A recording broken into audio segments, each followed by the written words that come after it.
मैं आपके माध्यम से बहुत ही गंभीर विषय प्लास्टिक और पॉलीथीन के बढ़ते संकट पर सरकार व इस मान सदन का ध्यान आकर्षित करना चाहता हूं।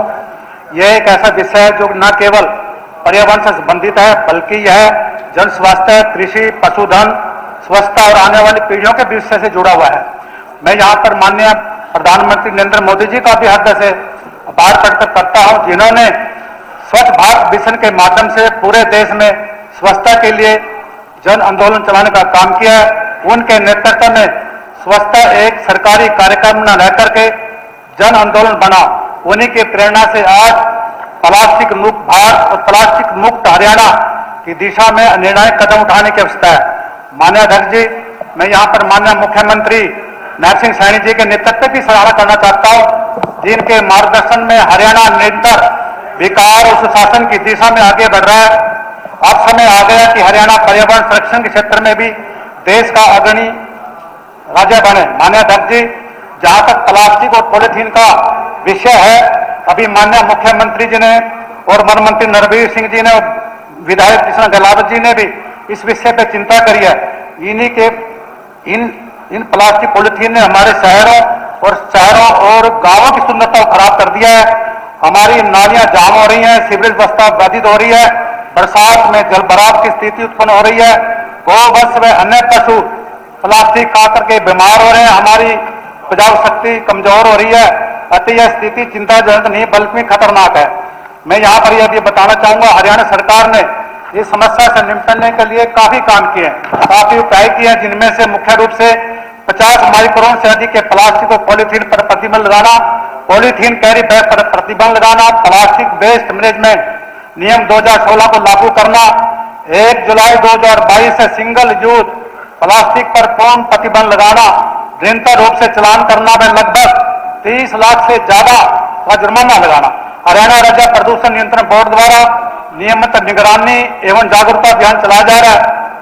माननीय अध्यक्ष जी, आपने भी इसकी चिंता करी है और पहली बार हरियाणा विधानसभा में आपने पर्यावरण एवं प्रदूषण संबंधी विषय समिति का गठन किया। हमारे लक्ष्मण यादव जी विधायक की अध्यक्षता में मैं भी उसका मेंबर हूं। तो इस कमेटी ने इस विषय को गंभीरता से लिया है। गांव, शहरों, रेवाड़ी और जमुनानगर शहरों में स्पॉट विजिट भी करा। कमेटी ने विभागों को बहुत सी रिकमेंडेशन भी दी है। उन रिकमेंडेशन में मुख्य रूप से पौधारोपण को बढ़ावा देना, कचरे का निस्तारण करना, प्लास्टिक कलेक्शन एवं श्रेडिंग मशीनों की स्थापना करना, सीवरेज चैम्बरों को विशेष व्यवस्था करना, जागरूकता अभियान को बढ़ावा देना, वाटर एवं एयर के नियमित सैंपलिंग करना इत्यादि।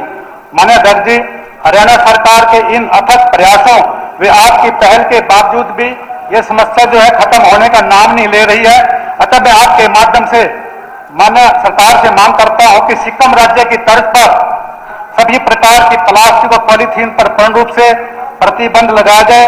50 से अधिक माइक्रोन प्लास्टिक पर प्रतिबंध लगाना इसका समाधान नहीं है, बल्कि प्लास्टिक पर पूर्ण प्रतिबंध ही लगाना इसका एकमात्र समाधान है।